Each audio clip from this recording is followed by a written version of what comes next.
Hello friends, मैं नंदा वैष्णव अपनी YouTube channel Nanda की रेसिपीज़ में आपका स्वागत करती हूँ। तो ठंडी आते ही हम गर्म चीज़ें लेते हैं, तो ये जो गोंद की लड्डू है ये बहुत ही अच्छा ऑप्शन है। ये जो है इसका जो तासीर है गर्म होता है और प्रेग्नेंट लेडीज़ भी ले सकते हैं, प्रेगनेंसी के बाद भी ले सकते हैं और ये इम्यूनिटी पावर बढ़ाती है। दिन में एक बार तो ज़रूर ही लेना चाहिए। जोड़ों के दर्द के लिए, हड्डियों के लिए बहुत ही अच्छा है क्योंकि इसमें कैल्शियम की मात्रा होती है, कमज़ोरी दूर करती है और स्किन के लिए भी बहुत अच्छी होती है क्योंकि ब्लड साफ़ करने की इसमें क्षमता होती है। तो देख लीजिए इसमें मैंने क्या क्या ली है। यहाँ पर देखिए ड्राई फ्रूट ले ली हूँ, काजू, किशमिश, बादाम, और यहाँ पर मैं काजू, बादाम और पिस्ता को काट ली हूँ और चिरौंजी ले ली हूँ और मखाना ले ली हूँ। तो यहाँ पर देखिए ये खोपरा है, नारियल का चूरा, तो वो भी एक कटोरी ले ली हूँ। एक नॉर्मल गेहूं का आटा है, उसे भी एक कटोरी ले ली हूँ। और ये है गोंद, और ये देखिए ये घर का घी है और ये दुकान वाला घी है। तो मैं ज़रूरत के हिसाब से ही यूज़ करूँगी क्योंकि इसमें घी बहुत लगता है। तो यहाँ पर देखिए घी मेल्ट हो चुकी है क्योंकि घी में ही हमको फ्राई करना होता है। तो थोड़ा थोड़ा देखिए गोंद को लेकर के मैं फ्राई कर रही हूँ क्योंकि गोंद फ्राई होने के बाद फूल जाती है। तो इतना ही हमको फ्राई करना है इसे। तो ऐसे ही सारे जितने भी ड्राई फ्रूट है उसे भी मैं फ्राई कर लूँगी। तो गोंद के बहुत ज़्यादा फ़ायदे हैं फ्रेंड्स, गोंद के लड्डू ज़रूर खाने चाहिए। तो देखिए ये सारे ड्राई फ्रूट को मैं बारी बारी से फ्राई कर लूँगी घी में। तो ये मखाना है, मखाना भी थोड़ा ही हमको फ्राई करना है, एकदम ज़्यादा एकदम कलर चेंज नहीं करना है। तो यहाँ देखिए बढ़िया से फ्राई कर ले रही हूँ मैं। ऐसे ही हमको सारे फ्राई करना है और गोंद को हमेशा अलग ही पीसना है, एक साथ नहीं पीसना है हमको। देखिए तो यहाँ पर ये है किशमिश, किशमिश फ्राई करने से फूल जाती है, तो इतना ही हमको फ्राई करना होता है। तो यहाँ पर देखिए ड्राई फ्रूट जो है उसे भी मैं फ्राई कर ले रही हूँ, ये एक साथ फ्राई कर ले रही हूँ मैं। तो ये भी देखिए हो गई है, तो इसे भी मैं निकाल लेती हूँ थाली में। तो यहाँ पर देखिए सारे ड्राई फ्रूट निकाल ले रही हूँ मैं, एकदम कलर चेंज नहीं करना। और ये है खोपरा, इसे भी मैं अच्छे से फ्राई कर ले रही हूँ। तो इसको भी ज़्यादा एकदम ज़्यादा नहीं करना है, इतना ही करना है। तो देखिए ये सारी हो गई है, अब आटा रह गया है तो उसे भी मैं फ्राई कर लूँगी। तो उसके लिए देखिए मैं कढ़ाई में घी और डाल ले रही हूँ, वो घी ख़त्म हो गई थी तो मैं और डाल रही हूँ। तो आटे के लिए इतना घी काफ़ी है, तो इसे भी मैं अच्छे से धीमी आंच में फ्राई कर लूँगी।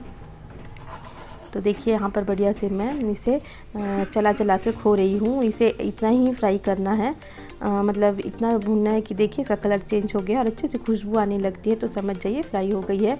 तो देखिए इन सबको मैं काजू, किशमिश, बादाम, ये सबको मैं मिक्सी जार में डाल के पीस लूँगी और इसे मैं सिलबट्टे का जो पत्थर होता है उससे थाली में ही क्रश कर ले रही हूँ। थोड़ा दरदरा सा पीसेंगे, मिक्सी में एकदम ज़्यादा चिकना हो जाता है तो अच्छा नहीं लगता, तो थोड़ा दरदरा ही पीसेंगे हम। देखिए तो दरदरा सा पीस ली हूँ मैं।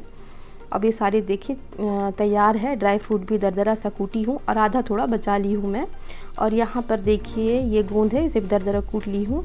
और ये खोपरा और गेहूं का आटा है, ये भी तैयार है। तो आइए बनाना स्टार्ट करते हैं। तो देखिए यहाँ पर मैं गुड़ ले ली हूँ, तो हमको ज़्यादा फ़ायदा चाहिए तो हम गुड़ का ही इस्तेमाल करेंगे। आप भी गुड़ का इस्तेमाल कीजिएगा, शक्कर का नहीं। तो यहाँ पर देखिए मैं आधा कप से भी कम पानी डाल दी हूँ और इसे अच्छे से मेल्ट कर लेंगे हम गुड़ को, क्योंकि जो पानी होता है उसे हमको एकदम ख़त्म कर देना है, उतना ही हमको मेल्ट करना है, चाशनी वाशनी नहीं बनाना है। तो देखिए अच्छे से मेल्ट हो गई है, इस पर ज़्यादा झाग नहीं लाएंगे, नहीं तो लड्डू जो है टाइट बन जाएगी, तो हमको टाइट लड्डू नहीं बनाना है। तो देखिए यहाँ पर गैस बंद कर दी हूँ मैं और एक थाली में सारी चीज़ों को मैं डाल रही हूँ। जितना हम फ्राई करके रखे थे ना, उस सारी चीज़ों को इसमें हम डाल देंगे और बढ़िया से हम इसकी लड्डू बना लेंगे। तो हम ये सारी चीज़ों को डाल करके मैं बीच में से थोड़ा सा गड्ढा कर लूँगी ताकि मैं इसमें चाशनी को बीच में डाल करके अच्छे से फैला लूँ। तो देखिए इस तरीके से गड्ढा कर ली हूँ और छन्नी से इसे छान कर डालूँगी क्योंकि गुड़ में थोड़ी गंदगी भी रहती है। तो इस तरीके से देखिए छन्नी लेकर के बढ़िया से हमको छान लेना है ताकि गंदगी अच्छे से छन्नी में निकल जाए। तो ऐसे छान छान के ही लूँगी मैं। तो देखिए इस तरीके से ज़रूरत के हिसाब से हम थोड़ा थोड़ा गुड़ लेंगे और अच्छे से मिला लेंगे। तो इस तरीके से देखिए मैं थोड़ा मिला ले रही हूँ। गुड़ थोड़ा सा गर्म है इसीलिए मैं चम्मच से, अब देखिए ये थोड़ी ठंडी हो गई है तो मैं ऐसे ही मिला ले रही हूँ, हाथ से अच्छे से मिलाएंगे और उसके बाद लड्डू बना लेंगे। और इस वेस पे यदि आपको लगे कि घी लगेगी और तो थोड़ा सा घी और डाल सकते हैं और ऐसे ही दबा दबा के अच्छे से लड्डू बना लेंगे। तो ऐसे ही हमको बना लेना है। तो देखिए ऐसे ही मैं लड्डू बना ले रही हूँ। तो गोंद जो है बहुत ही फ़ायदेमंद है फ्रेंड्स, तो इसकी लड्डू बना करके या और दूसरा भी आप कुछ बनाकर खा सकते हैं। गोंद को कैसे भी करके सेवन करें, पर करें क्योंकि ठंडियों के लिए बहुत ही ज़्यादा अच्छा होता है। तो देखिए ऐसे ही मैं लड्डू छोटे या बड़े आप अपनी इच्छा अनुसार बना सकते हैं। तो मैं सारे ऐसे ही लड्डू बना के तैयार कर लूँगी। तो देखिए सारे लड्डू मेरे तैयार हैं। आपको कैसी लगी फ्रेंड्स कमेंट में ज़रूर बताइएगा। वीडियो अच्छी लगी तो लाइक कीजिए, सब्सक्राइब करना ना भूलें और बेल आइकन को भी ज़रूर से प्रेस कीजिएगा फ्रेंड्स, क्योंकि यदि आप बेल आइकन को प्रेस करेंगे तो मेरे आने वाले लेटेस्ट वीडियो की नोटिफिकेशन आपके पास आ जाएगी एक नई रेसिपी के साथ किसी अच्छी सी वीडियो में। तो जल्दी मिलती हूँ, तो बाय।